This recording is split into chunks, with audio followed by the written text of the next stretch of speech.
Welcome back to Dum-Dums and Dragons, where improvisers who've never roleplayed before journey into the world of Dungeons and Dragons. I am the Grand Wizard Bukake, your host. Alan is still gone, and our heroes have destroyed the Roid Goblin factory in Phandalin. But can they defeat the new master of Phandalin, a giant barrel? Will Quinny be able to fight without being distracted by how funny his opponent is? Will the Nothic prove to be a friend or a foe? Find out next on Dum-Dums and Dragons. And as the fire blisters over my fire scars, I just yell, I hate fire! You will be taking 16. Everyone takes 16. Great. I'm going to use evasion and take no damage on a successful dexterity save. Great. That was a dex save? Oh, I'm not wearing my shield, though. Nope. Fuck. You're not wearing any of your equipment. You're essentially an unarmed doctor right now. Fuck me. Just changeling problems. Though, do you have a dose gun in your hand? I don't think I put it down. Then yes. I also look over my shoulder. I'm like, Nothic, anytime, buddy. Anytime. Butthole, do you want to activate the Nothic? Does that take an action? How does that work? I will let you activate the Nothic as your action. Simultaneously, Moonhammer punches... Before we do this, you need to roll Moonbeam. Constitution Oh, save. yeah. You're in the moonbeam. 14. My spell saves 15. So full damage? So full damage. 11. I hate magic users so much. Like, this character is just like fucking... everyone is the worst. And I yell, Juniper, we're going to have words in a bit! And then... The moonbeam has literally been still. No, I fought it. Then you moved it over. Then I got fried by it. Oh, really? Yes. Yeah, it was me that ran into it. He ran into Oh. it. Alan- You fried me. Alan's here in spirit. Whoops. So Moonhammer think you punches were there. down again from the sky. 24 That'll to hit. hit. Great. Are you not doing the Nothic? Moonhammer gets a freebie. Oh. Because this Moonhammer's just punching now. We're all on the same team. 23 damage from Moonhammer punching into the roof of Very barrel. nice. Very nice. Basically, I've got my shield that's been blocking the flame, and I'm holding it up because I imagine Barrel's pretty tall, so it's coming down at me. And then I just lower the shield just enough to reveal the Nothic at it, and I just yell, now! You're hearing that weird backwards speak thing going on in your heads. You see Barrel's stretched face twist, contort, and you just hear him say, No, I can't only exist to be a trial for the curse. Well, no, what are you talking about? No, of course. I'm the chosen one. He gave me the deal. I must. And then he glowers at Quinny and he's like, You are nothing. And the Nothic just grins, laughs. Nothing. And then the moonbeams turn him to ash. And your Bjorn is somewhat lighter now. So the Nothic's gone? Nothic's gone. He's sitting in the moonbeam too. He was pretty fucked up. God fucking damn it. Juniper! I literally didn't know Butthole would be in it. Fuck. Ryan is inconsolable. There are going to be words after this combat. You get the sense that Beryl is really fucking stressed. And I'm going to say he's got disadvantage for the next full round because the Nothic really got to him. It brings us to the top of the round, Juniper. So Butthole's still in the moonbeam? Butthole is and Quinny. Quinny. The Nothic is dead. How the fuck did this happen? Oh, God, I wasn't paying enough attention. Okay. I'll end Moonbeam because I don't want anyone else to get hurt. Okay. With the dose gun just held high, just take like a running leap and try to stab it into Barrel Guy's neck. Does he have a neck? No, he's just a face. You can stab it in his eye. Right in his eye. The Meg style. Right in his eye and depress plunger. Can you roll me a melee attack? 14. You jab the gun into him. You miss his eye. As soon as the gun hits, though, suddenly the meter fills and it sucks a vial of his blood. Oh, It's like a weird, dark, brackish Okay. oil. You don't quite know what to do with that, but that's what you get. it's disgusting. Yes. Brings us to Quinny. Suddenly you feel very free. You're no longer being hit by moonbeams. Yeah, let's wail on this guy some more. I don't think I hit. I rolled an 18. You will not hit. In that case, I will disengage from him. Cool. That brings us to Beryl. So Beryl is furious. He points at Quinny and he's like, I'm coming for you, you little imposter. But Butthole's right there, so he can't exactly ignore the guy with the magic hammer. So he's going to swipe at you with his two giant arms and then try and bite you. So what is your AC right now, sir? 21. And he's got disadvantage. So, nope. He rolled a crit, but doesn't matter. And no. So he just swings twice with the arms and he tries to headbutt you with the thing. But every time he does it, it's that classic, Yeah, I've fighting still guy got my slow-mo. shield up at both handed from when I revealed the Nothic, so I can just hammer the blows aside. Boom. He tries to headbutt you and you hit him with the T-Rex teeth. Yeah. Doesn't cause any damage, but it looks fucking great. And he's like, what? Why? Queen of Hell, motherfucker! You're the I don't understand you people. You're the queen of hell? Butthole. Your turn. So Moonhammer's going to take another punch right down at the top as this guy's headbutting me. 23 to hit. Yes, that'll hit. 15 damage. Sound hit. So Moonhammer's whooping ass. And then Goblin Jr., has he gotten over his fear of the giant barrel man yelling, oh yeah? He has, thank God. So, yeah, Goblin Jr.'s dancing and he looks amazing. Like, what's that series, like the Soul Calibur series, where it's all like cool, like flowing Asian style armor? So he's like swooping in out of the darkness and he goes under and he realizes Barrel's so big that he can't do anything subtle. So he just headbutts Barrel's feet, just one of them. He's just trying to throw him off a little bit underneath. And I'm just coming in and I just yell, Nothic, no! And I'm just screaming. And I take my first swing. I shriek again at the top of my lungs, summoning all of my hell powers, which jumps it up to a 26 to hit. Which will hit. And then I'm also going to spin around and hit him again. 24 to hit. So they'll both go. So the first hit does 11 damage, and the second hit does 12 damage. So Very 23 good. damage from the hammer hits as I'm just shrieking the Nothic's name, which I don't know. It's just Nothic. So, Juniper, I am devastated. would you like to spend some stress? Yes, I can spend all of the stress. Spend all of your stress for me if you wouldn't mind. I'm spending it. You hear, and then suddenly the front window shatters and Alfie rolls in covered in blood from through a window. And he's like, pardon me, ma'am. My name is Alphonse Percival. You can call me Alfie. I brought your breadsticks. And he thrusts the sword out at you. Breadsticks. Thank you. Remember that when you tip, and perhaps if you could write me a recommendation letter for a college of my choosing. You're done with him. This is great. Get out. Okay, bye. He jumps back out the window. A different window. He's to cut up And again. as he does, he's like, oh, there was a hole in the wall. And then he goes out the window. It's your round. Yeah, I'm just gonna two-hand that Badass thing. doctor. What kind of sword you rocking here? It's a long sword. It's called the Blade of Walls. oh. It's pretty cool. Show me what it do. She yells, it's called the Blade of Walls. And Show swings. me what you've got. And I'm going to add Divine Smite. I want to shove it into the middle of the barrel. All right, fair Just like enough. take like a running leap, kind of like Aragorn in like Return of the King. 14 to hit. So you come charging in, slide the blade. Unfortunately, it skitters off the side of his Round body. round That's the body. thing, Just- yeah. it's just so jolly. Lord, you just get the one attack? Oh, I get to attack twice. Ooh, baby. So it skitters off, you spin around and come back. And just right across the middle, basically trying to cut him in half. That's even worse. It thwacks into the side of him, wood splinters, and you'd think he would gloat, but he's still so fucked up. That can't be true, right? No, come on. Remember back when we were just Steve? No, we don't talk about that. We don't talk about Steve. We're only Beryl. Brings us to Quinny. I run in from behind him and I say, hey, Steve. 18. Will not hit. So the blade skitters off his side. He's going to swing around. He's just doing that thing from Final Fight where you press the two buttons at the same time. Hagar spins around in Hagar, circles yeah, and hits yeah. everybody. So against Quinny, all right, he fails to hit you. Ooh, Juniper. He will hit you. Fuck me. So take 11 points of damage. I'm unconscious. Who are you going to yell at now? You going to bring her back and yell at her? Listen, we're going to see. Don't know what to do, Quinny. You just get hit by a fucking meaty fist and the lights go out. And Butthole, you're still in front of him, right? Yep. So he's going to try and headbutt you. Always.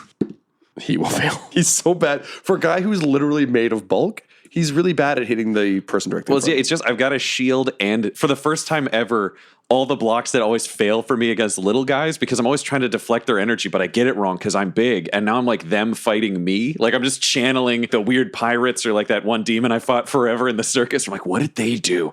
Oh, it's just spinning. Bounce it off. You don't have to block it by just being heavy. Which brings us to Butthole. You see Juniper go down. I'm secretly fucking livid at Nundrin and Gundren and the other 6 fucking assholes hiding in the back. They're all doing that thing where they're trying to take shots, but you guys are all up close. So does Goblin Jr. recharge? No, of course he doesn't because he saw Juniper go down, so he's all freaked out. So Moonhammer's going to be punching down at the barrel again. It's a 19, nice. but that's okay. That was the whole thing because Moonhammer takes a swing and just punches like right in front of Barrel's face to get him to lean back. And I reach over with one hand and grab Juniper and I just yell, "You dumb piece of shit! Fight this fucking thing!" And I cast Cure Wounds at level 4.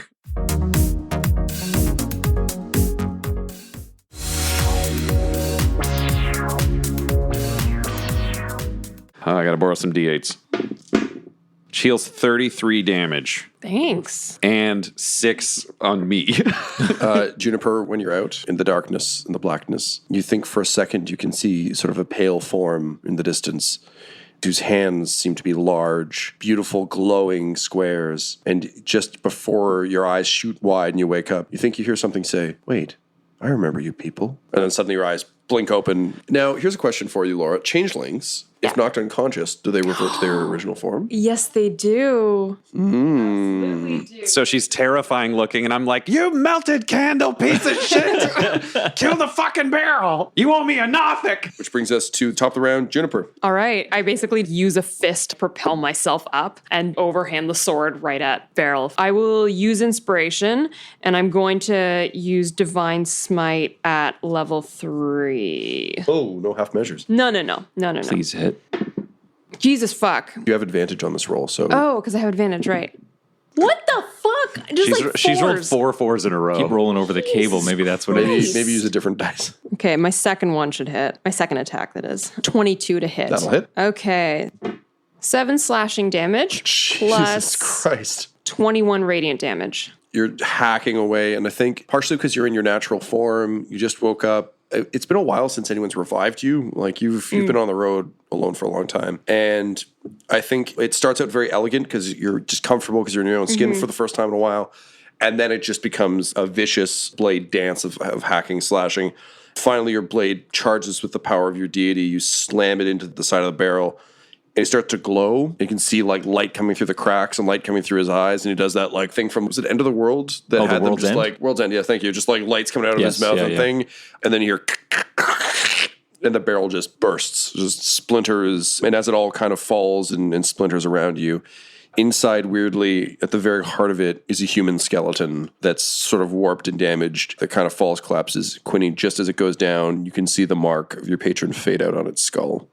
And now it's just a really disproportionate burst pumpkin. And we are all in melee range. This has been a very gooey episode. It wasn't intended that way, but yes, all very, very gooified. All right, let's go get that Yumi too, guy. I collapse on the floor. I'm just sobbing. Hey, sorry about earlier there with the stray shot. What? And That's I got an internal I conflict. killed. I'm so sorry. I just grab her by the neck and I haul her up by like the back of the coat. And I'm like, put your fucking armor on. There are 13 more goblins and a swordsman. Be useful. We can argue later. And then I walk out through the front door and I cast Thaumaturgy 3 times on myself to bring my voice as loud as it can possibly be, echoing through the town. And I just smell, you, me, too. Your goblin factory is dead. The barrel is dead.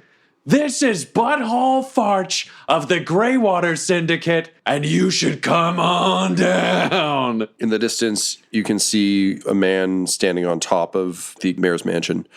You can just hear a very soft voice, but also thaumaturged up a bit, like, you're not of Greywater. And then he seems to leap backwards, and the mayor's house explodes. Well, fuck. So, are you gonna come over here, or Yeah, are we you fighting or what? leaving? Coward! Your voice echoes to an empty town. Yeah, well, you just let the world know that you're a dog's anus, motherfucker. And then I turn the thaumaturgy off. Can you roll me a wisdom save?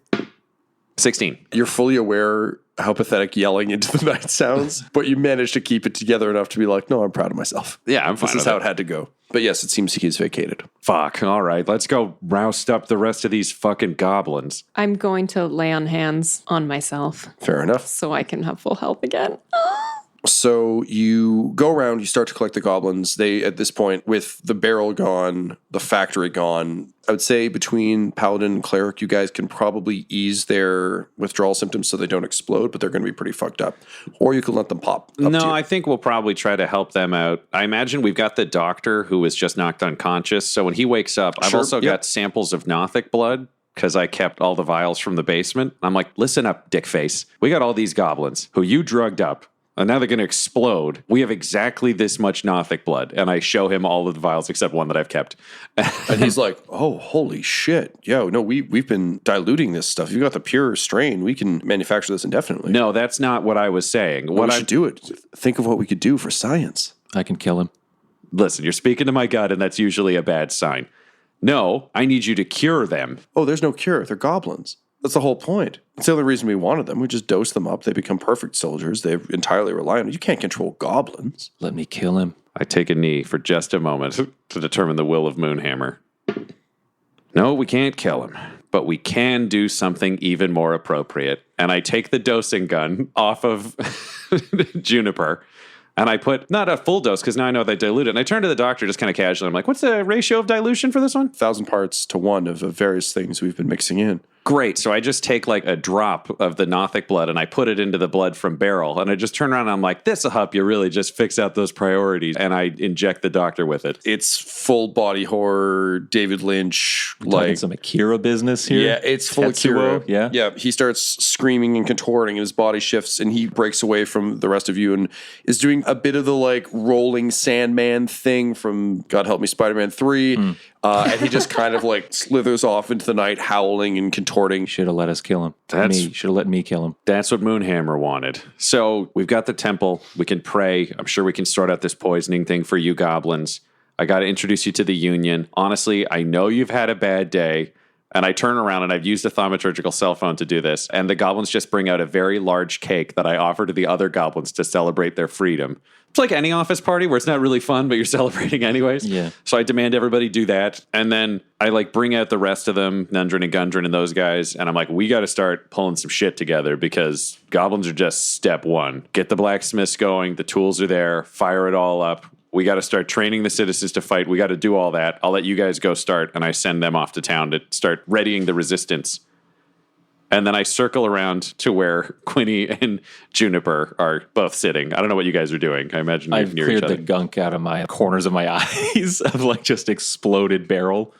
Yeah, I'm just generally looking forward to a bath. I look like Juniper again, and I'm just sitting cross-legged on the floor with my head in my hands, just staring at the ground. That's it. So I sit down between the two of them, and I say, Quinny, looks like we had some Manny problems. Yeah, that's a new one for me. I didn't know he could control my body. Yeah, that's a red flag. So I would say, yeah, we got to keep the killing as toned back as possible. Right. Remember what happened to Alan when she started using the magic more? It got bad. Yeah. But good job controlling it. You did well. I got to give you a thumbs up on that one. We'll talk about that later. That'll be a you-me talk later. I guess we're joking about that guy's name now. Okay, Yeah, we have all right. yeah, dog's anus. We're going to kill him. It's Okay. going to be great when we find him.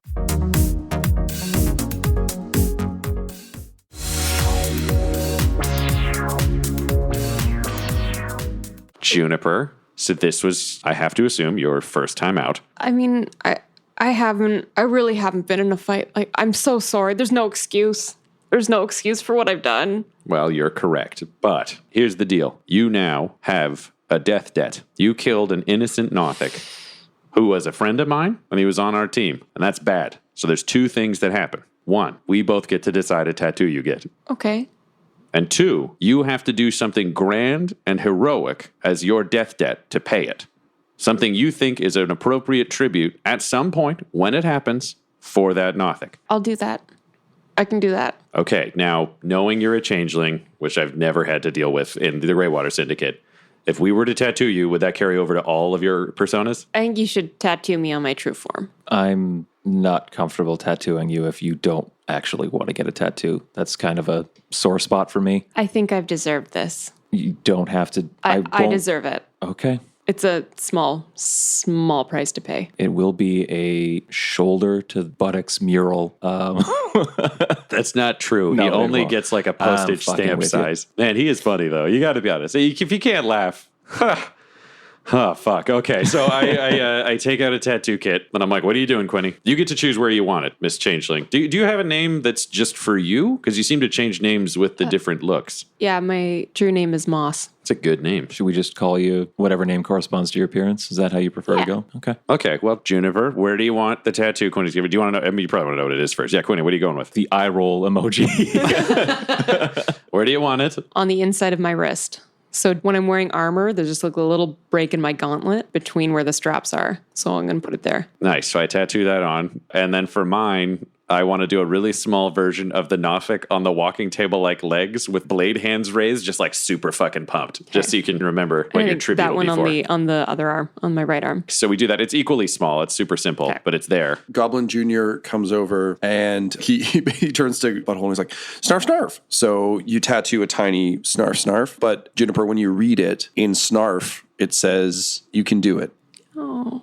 But it's still written as Okay. snarfs because he knows you get that. That one I'll put. You can have that one on your other wrist if you want. I kind of want to balance the eye roll emoji out with having good. that underneath. That's good. So the last thing I do before we settle in to start building the resistance is I summon the Hand of Moonhammer and I take a piece of paper and I just scrawl a quick note that says, hopefully the Nothic's with you. If so, make sure he's okay. And I put it in the hand and the hand disappears.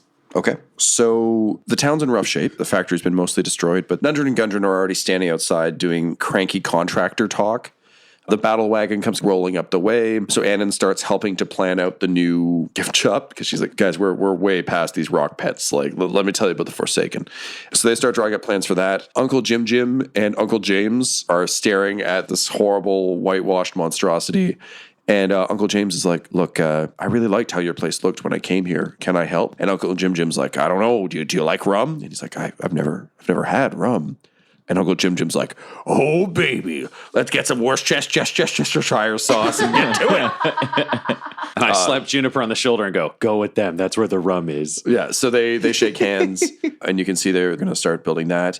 The mayor is so excited to be the mayor again. But then he comes around the corner, he's like, my house! Oh, God, what about all my treasure in the basement? And he starts rushing towards the fire and starts madly trying to call Stu. He's like, my basement, my treasures. I've got riches upon riches. I have so much mayoral memorabilia. I have my sash down there. You have to help me. And I tap Quinny on the shoulder and I say, Quinny, you've got Frostbrand that lowers fires. Go take half, buddy. I think that's worth it for putting those fires out. I guess we're just going to go fund a revolution now. So using Frostbrand, you manage to reverse toast, Cut like through the frost, flames? Yeah, frost the flames on either side.